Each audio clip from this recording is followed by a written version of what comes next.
I'm delighted to welcome you, Michael, all the way from Mauritius. Bienvenue. Vous parlez français aussi? Thank you. My French sucks, Mark. I have been here for 4 years and I have been extremely lazy. I can understand what you're saying, but unfortunately, I'm not able to respond back to you in French. So forgive Well, me we're for not that. going to be doing this in French, so no problem, but you do understand bienvenue. Yes, welcome. And it's great. Merci. It's Merci. great to have you here.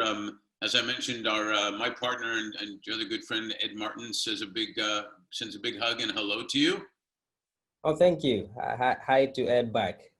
There you go, perfect. And looking forward to this chat. And I think a best way to start would be if you can, semi-formally introduce yourself, a little bit about your background, and then let's chat. Great. Well, thank you so much for having me on the call today, Mark. It's a privilege. It's an honor. I appreciate it. My name is Michael Moutier. I am from Kenya originally. I am currently in Mauritius, small island state down the southeast of Madagascar. I have been here for the last 4 years. I came here for schooling, and afterwards, after graduation, I've now managed to secure a job here. So I'm probably going to be here for the next few years. That's exciting. I am from a small family in Kenya. I only have a younger sister, my mom and dad. And yeah, that's it. I studied computer science in college. And it was exciting because I was a part of an inaugural class of a new university. So I went to college when my university did not exist, and they built it as we went. So that's really cool. And CNN apparently thinks we are the Harvard of Africa. So that's another cool thing about my school. And yeah, really honored to be here with you today. And not many people can say they were building the school as you went. That's pretty cool. Yeah, we did not have a college when I came here. So it's a new innovative tertiary learning institution that has been the brainchild of a serial entrepreneur from Ghana by the name Fred Swanika. Worked for McKinsey, went to Stanford, realized, the issue with the challenge of leadership in Africa stems from the education system. And so he set it as his life mission to address that. And he's created two really innovative learning institutions, one in South Africa, which is a Pan-African sort of A-level institution, and the university here in Mauritius, which he intends to cater for a wider reach of young, brilliant minds on the continent that are yearly, leaving the continent to go for further studies abroad. And unfortunately, many of them never come back to help rebuild the continent.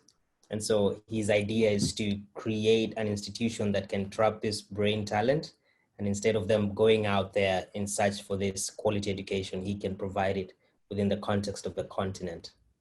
Yeah, that is brilliant, and it's exciting. It's almost like, sometimes it's fortunate to have to have no home and just build a new one rather than trying to renovate one that sort of kind of works, but not really. Exactly. Yeah.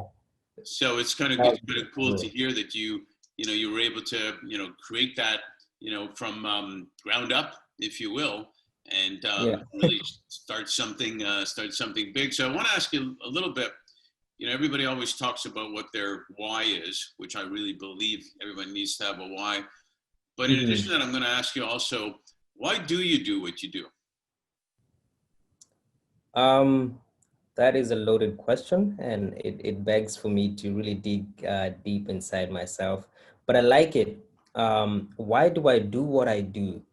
I like to describe myself as, or rather, I see myself as a product of people. I'm a product of caring, responsible adults who have taken the time to invest in me in different ways, whether it's through mentorship or through giving me their time, through opening doors for me. And as a result, I am indebted to them. And so I have this responsibility that I've taken on to pay it forward by, helping empower other young people on the continent. As you know, Africa has one of the youngest population globally, and we're projected to be the largest youthful population globally in the next few years. And what we have is a scarcity of opportunities. And as a matter of fact, not really a scarcity of opportunities, but a scarcity of the mentality to be able to see many of the challenges that we have as opportunities. And so my why in giving thanks and appreciating those who've gone before me and have cleared the way for me, have allowed me to be in certain spaces that have bettered myself and my family and my community, is to now be able to pay that forward and open more doors for the young people on the continent who are smart but are lacking that mind shift to see the perspective of the more challenges we have, the more capacity for opportunities to better ourselves that we have. And so that's what I live by today. And that's why I chose to go to a university that was not existent, as opposed to pursuing my dreams of attending my dream college in Boston, Harvard. Yeah, no, that's a great story. And it's a great reason. You know, I talk to a lot of young people. I'm actually getting a little tired of saying young people because that makes me old, I think. I'm not sure. But I love talking to and one word that keeps coming up is not only pay forward, but duty, that they believe it's their duty, not in a somebody mandating them to do it, but their duty to make a difference and to help other people. Which is pretty correct.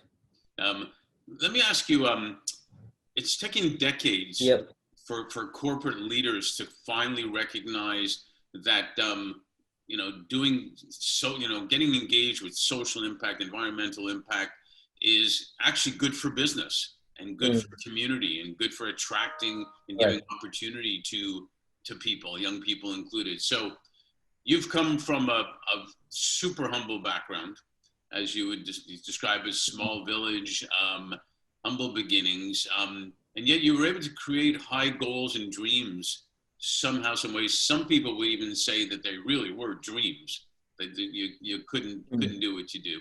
How did you know that? How did you know in your heart and soul and your mind that that caring about people more and doing good would be your answer to make an impact in a place like Mauritius or back home in Kenya or the world, and that it differentiates you as what we call leaders, one of the leaders who care? Yeah, thank you so much for that question, Mark. You know, I like to read from time to time, and before that, you know, just say that I have been extremely lucky, and I feel like so, especially coming from my kind of background, to be able to have had the kind of opportunities that have been presented to me, and, you know, to have been alert to taking advantage of them. It is not something I take for granted. I am, you know, entirely grateful for the fact that I am among a chosen few that get to have these kind of opportunities. And so, you know, just growing up from the village and within the community of people at my village, and seeing the togetherness they had to supporting one of their own, even though you might not have been from their family, but as long as you're from that community, there's that sense of pride that you are one of our own, and differences aside, and all of them come to support you, either to go through school or, you know, whatever other thing that you might be succeeding in, that they see as something to take pride in.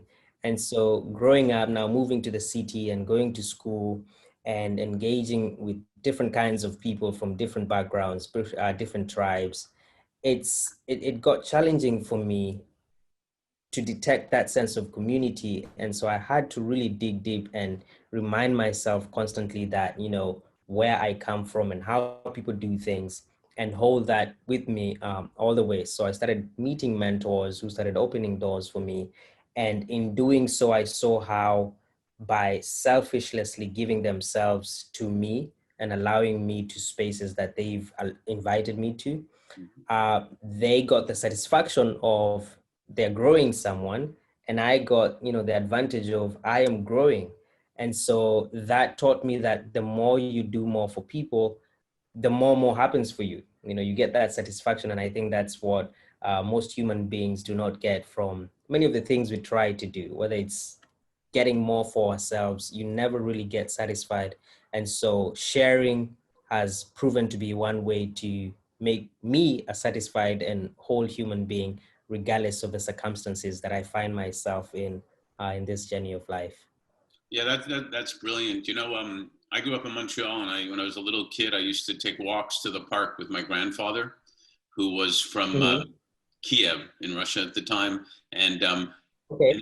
he always used to. I asked him one day, we called him Zeta because that was this term, and I said, Zeta, how do you know all these people that every time while we're walking, you smile and say hi to them? How do you know all these people?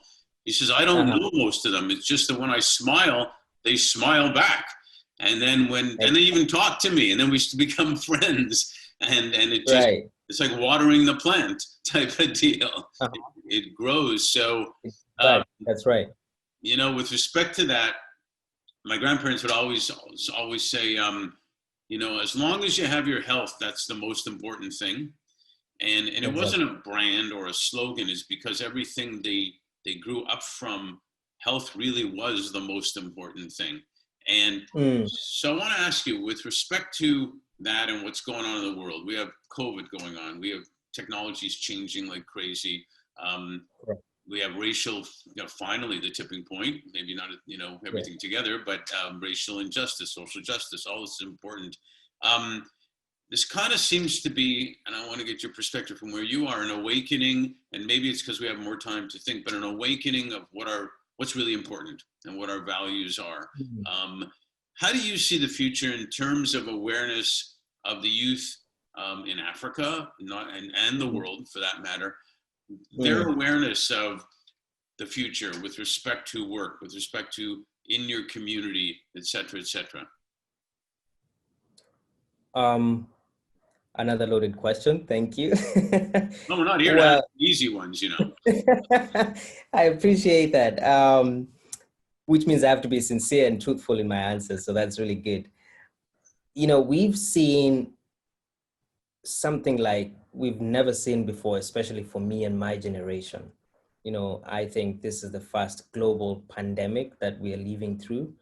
And also in terms of, you know, the awakening that we're experiencing globally for racial injustices is something that I have seen many of my peer mates and my generation take note of in Africa. It's not been something that we've been paying that close attention to as Africans feeling the pain of racial injustice to our brothers and sisters around the world. But this year, something different has happened, and I'm seeing movements sprouting up in different African countries in support and in solidarity with the movement that is taking place globally. So that is a beacon of hope for me and my generation, because one, it's showing me that we are not just sitting back and letting things play out, hoping that someone will fix it. I am seeing more and more young people now participate in the rescue and in the process of making things better. And that is, you know, in the racial injustice side, and even in COVID, you know, the pandemic has ravaged most countries globally. Actually, I think almost every country. And, you know, seeing the solidarity of young people, whether it's online, mobilizing resources and support, giving themselves up in terms of their time to be there for people who need it. It's been very encouraging for my generation. And it seems that, you know, the adversity we are going through has, in a beautiful way, brought us all together in the beauty of the diversity that we share. And we are now all working towards a much better world. And it is encouraging for me because now the corporate world has to also take note of the fact that for there to be, you know, a thriving environment for business, you need to, in fact, take into consideration the well-being of the young people, one, because they're the brain trusts that are, you know, entering into the job market and firing the economy, and two, the communities in which you operate your businesses in. You've given a very good example of watering the plant. If you water it, it grows. It's beautiful. It gives you oxygen. You give it carbon dioxide. It's a symbiotic relationship. And it's the same with the communities and the young people that, you know, the businesses are operating in. Corporate has been, and this is from my limited experience as a young person, you know, it's been about for many corporates, it's been about profit before people, but now we're seeing that shift where it's people before profit, because the world needs that. The more you put profit before people, then you have the climate crisis, you have people who lack opportunities, who in turn become, they have an unrest issue, and then they will spill it off on your business or in some other way that will negatively affect businesses. So it's very encouraging to see the solidarity taking place around the world with young people, with the different cultures, and seeing that corporate is taking note of this. And now the shift is happening where we're no longer having the profit before people, but it's people, communities, societies, then the business is built around this facet. Yeah, you bring up so many good points related to the point you made before about its challenges are opportunities. And so Correct. that's number one. The reason we trademarked and do a series like this about leaders who care is I think leaders, corporate and otherwise, are realizing that it is good for business and community to care about their well-being, to care about social impact. It's not just you do social impact or you do business. You can make money and do good at the same time. And I think younger people, younger innovators are the ones that are driving that, to be honest. But it's also because they are taking action. Another great point I think you raised is it's all of us. It's finally looks like it's all sizes, all colors, all whatever coming together for the purpose, not just one color, one religion, one whatever coming together, all coming together to make dramatic change. So with respect to that, how do you see leaders' role? What do you think the role of leaders who care is with respect to caring for those three, what I call the three types of well-being: financial well-being, physical well-being, and mental well-being for people at work and people in their community? I personally live by, a quote by Mahatma Gandhi, one of his most famous quotes, be the change that you wish to see in the world. And as simple as it is, it's as challenging as it comes. Because, to be able to lead others, I believe we as human beings have to be able to first lead ourselves, be real with ourselves, honest with ourselves, sincere with ourselves, because then we are able to extend that and it can cover, the larger majority. I believe you cannot give what you do not have. So if you do not have that capacity to lead yourself, you will unfortunately at one point not be able to have the capacity to lead others. And if you lead them, you will probably not lead them in the way that is right and that will be sustainable for the long term. So I think, it starts with the leaders. And, it's also sort of a chicken egg kind of situation. Leaders are chosen by people, so people choose the right leader. And, just having the right leaders in place to make the right choices and the right judgments, and to have, people who are around the leaders to hold them accountable. I am from Kenya, and I am, proud to see that young people are no longer just taking whatever the government is giving us. In the past, we've not had such strength and such strong resolve in trying to push back against policies or against, ways of governing that the government has been pushing towards the people. And it's a ticking time bomb. It's wiser to choose to lead in a way that will be sustainable, because I believe that, with all due respect, like it or not, the leaders who are currently in positions of influence and leadership, if they don't make the right, choices of putting the people first and leading from the position of themselves and their families, it's a ticking time bomb. The youthful population is growing younger and more every day. And eventually, at one point, even if not in your reign as a leader in a company or in a country, at one point, you risk tainting the legacy of your involvement in that space of leadership if you do not make things right now. So I think it starts with the leaders. It's if I take care of me, my heart, my brain, my mind, sorry, I am able to have the empathy and extend that kind of compassion to you. And so I will not do anything that will be harmful to you or your family or your community, despite you being white or black or whatever color you are, whatever gender, religion. I believe that if I am okay in myself, then I will be able to extend that to you. And that's quite easy. That's harder to do than to say. No, it is brilliant. And, I worked at Deloitte coming out of school, and I had a partner that was a major influencer for me. And he said a number of things to me, but two for sure. He said, brilliance is simple. And it took me a while to get that, because he said, yeah, it's going to be complicated, but actually brilliance is simple, meaning the answer, you really know the answer. And secondly, he said, if you want to be a partner, start acting like a partner before you're named a partner. And that's powerful. It is. And that goes to your point about the leaders. You might even disagree with the leaders in your country, your company, or whatnot. Doesn't mean you have to be mean or hate them, but if you start acting a certain way, the energy and the people will come around you. And exactly. which is what you're saying. And it's one of my favorite quotes, by the way, is Maya Angelou. You know her. She said something to the effect of, most people won't remember what you said, they won't remember what you've done, but they'll always remember how you made them feel. How you made them feel, correct. Which is very true. Brilliant stuff. It's very true. It's and I think COVID and COVID and the racial injustices have shown us that at the core we are all human beings. We've forgotten all our differences, our social statuses. We've forgotten our geographical positioning, and we've unified in one voice to support a cause for humanity. So I think it's a painful but a really much needed reminder that we are the same, and we strive for the same things that make us happy and comfortable. And I am fortunate to be able to have the opportunity to be on a platform like this.